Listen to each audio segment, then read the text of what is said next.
This card is the Death card in reverse. In the upright, death means the end of a cycle. It means a transition. It typically does not mean an actual physical death of a person, although for some of you it can. But remember that this is in the upright, meaning something hasn't happened yet.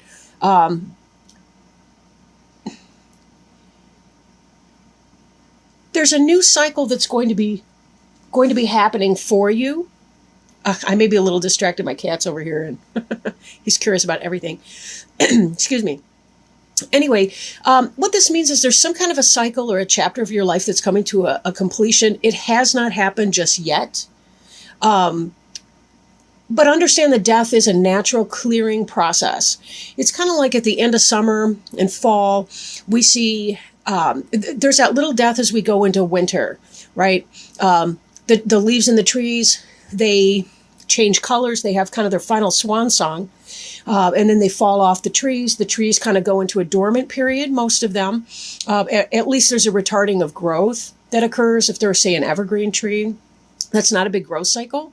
But then they're reborn again in the spring. And this part of the process is death in the reverse.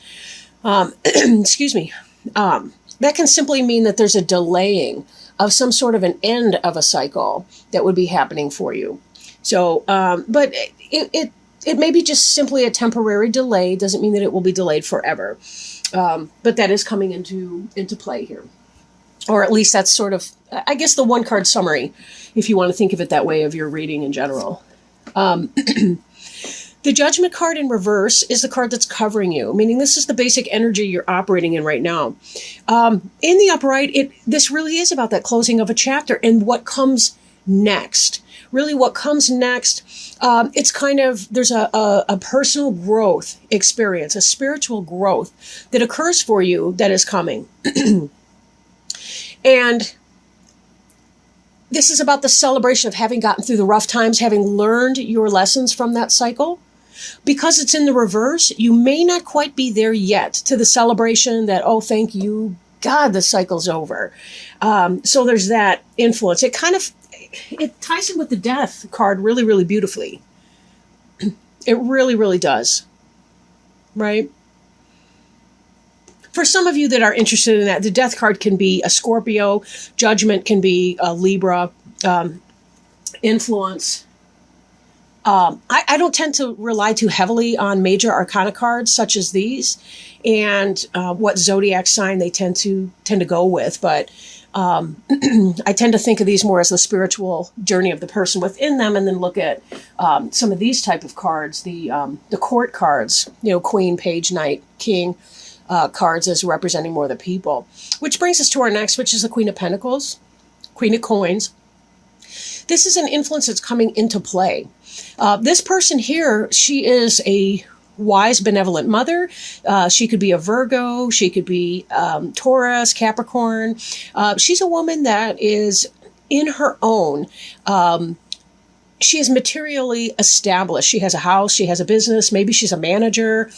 Somebody like that that's coming into play. Maybe somebody who's helping you as you're trying to go through and complete a cycle and begin anew.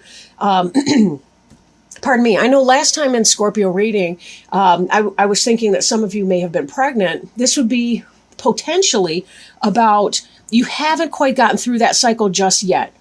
Maybe you're still pregnant. Maybe you haven't had your child yet, but maybe you're right there in that transition where you're about to give birth. Then again, for others of you, it may sort of be something that you've been dealing with on a spiritual level that you haven't quite completed the lesson of that cycle yet.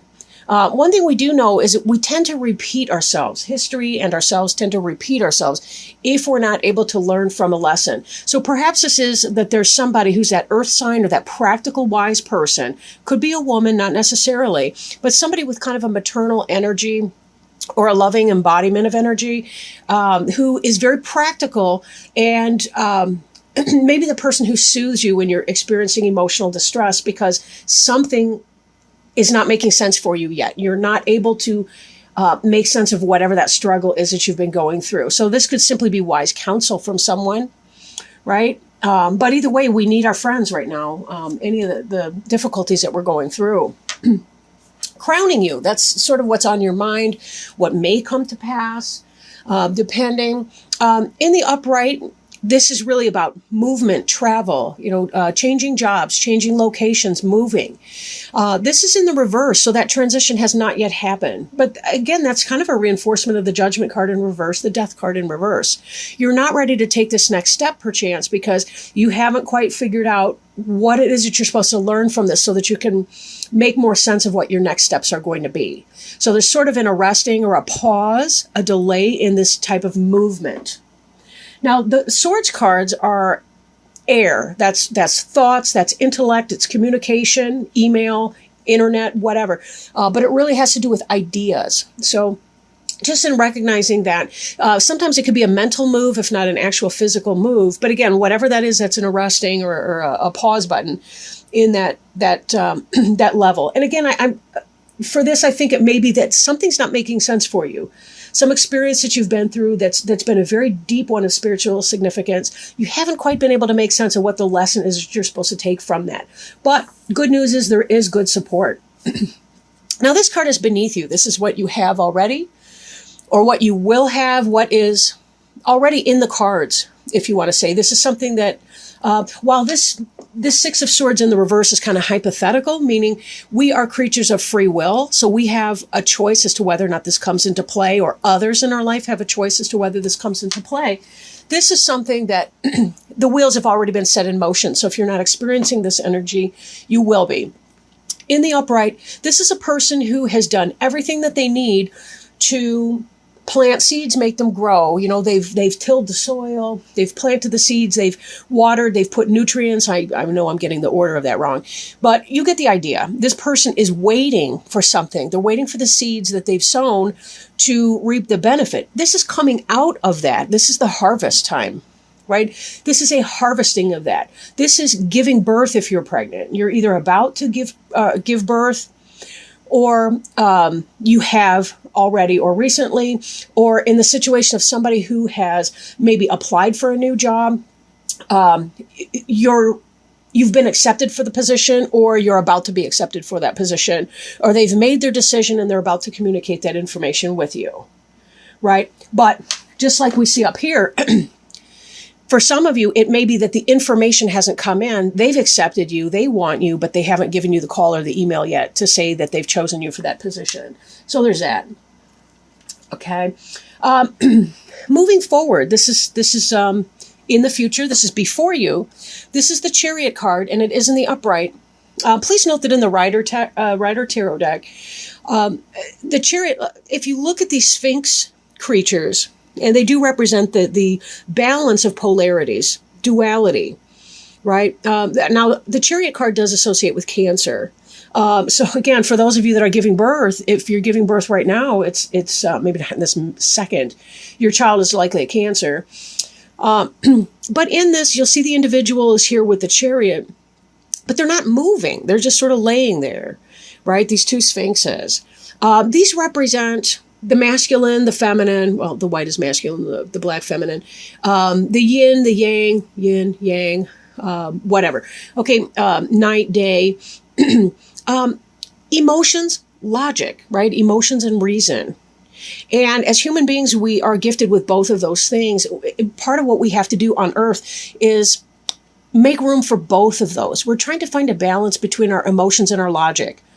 I may be justified in my anger, but I have to control my anger with my logic so that I don't murder you, for example. I know that's an extreme example, but we really are trying to bring the two of these into balance. And once we've brought these energies into balance, then we will be able to move forward.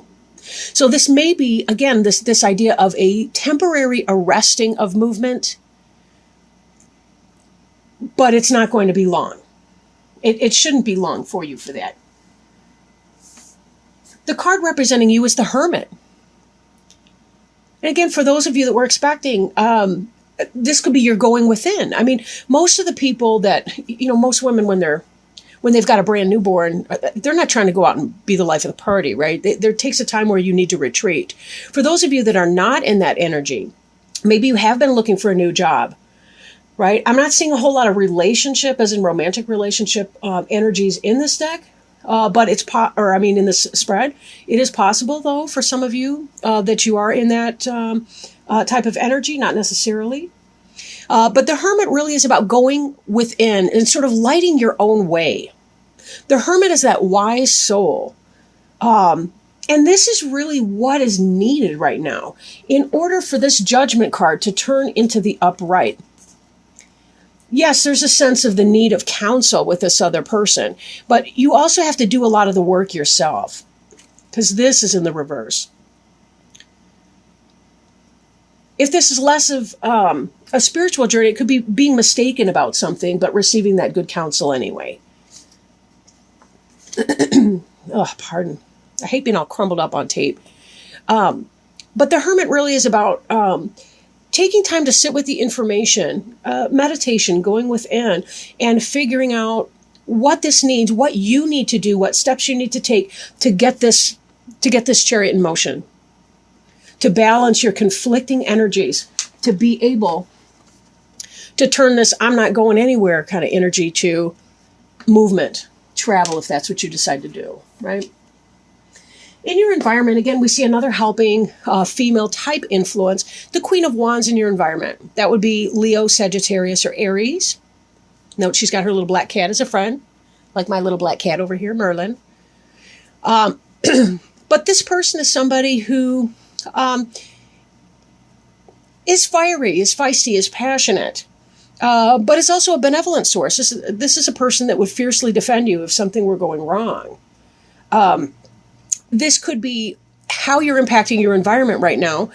This could be somebody who's a friend of yours who's helping you through your transition, or at least as you're trying to complete whatever cycle you've been in so that you can move forward in your life. But this person's somebody who's beneficial for you, for sure. If this is not a person, but rather a situation, it could be that you are in a place where you're beginning to determine what would bring passion into your life so that you can then make it manifest in your environment, that you can kind of be the queen of your environment, that you can rule that.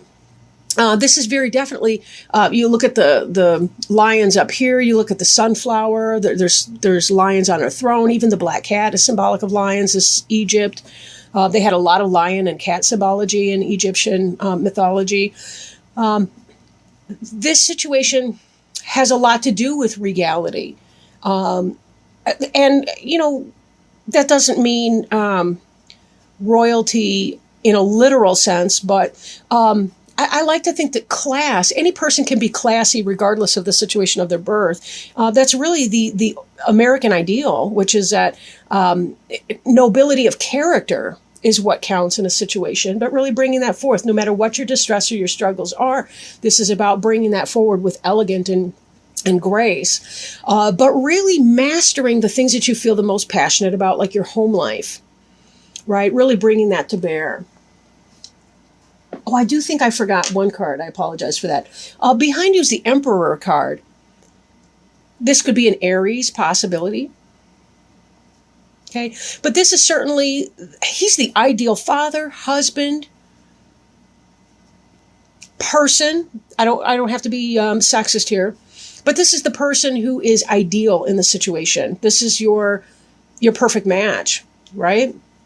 And this person here is somebody who's going to create a stable environment. You're not just going to be at a barely at subsistence level, but this is somebody that's going to really bring you the best of everything. Emotionally, physically, spiritually, right? He's going to let you do what it is that you need to do in your home and balance you very well. But he's willing to also fight and kick some, euphemism. But he's going to defend the home. This is an energy in your recent past. But again, that makes sense, given some of the other things we're talking about here today. Now, hopes and fears, the High Priestess. The High Priestess is kind of Virgo, virgin goddess type energy. Remember that the Vestal virgins weren't necessarily actually virgins. It just meant that they were not under the auspices or care of any males in particular. Rather, they had a different level of service. In here, we see the pomegranate, which is associated with femininity, a pagan goddess type energy. But she is holding some holy books and scrolls. She's very in tune with the lunar energies and mysticism. She's a person who's intuitive. For some of you, your intuition may scare you a little bit. Maybe you're not sure what to make of that.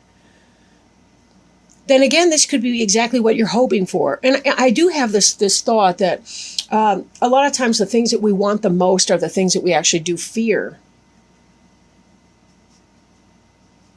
We fear getting what we want sometimes too. Having good intuition means we can't be phony with ourselves anymore. It means it makes it harder to live a lie.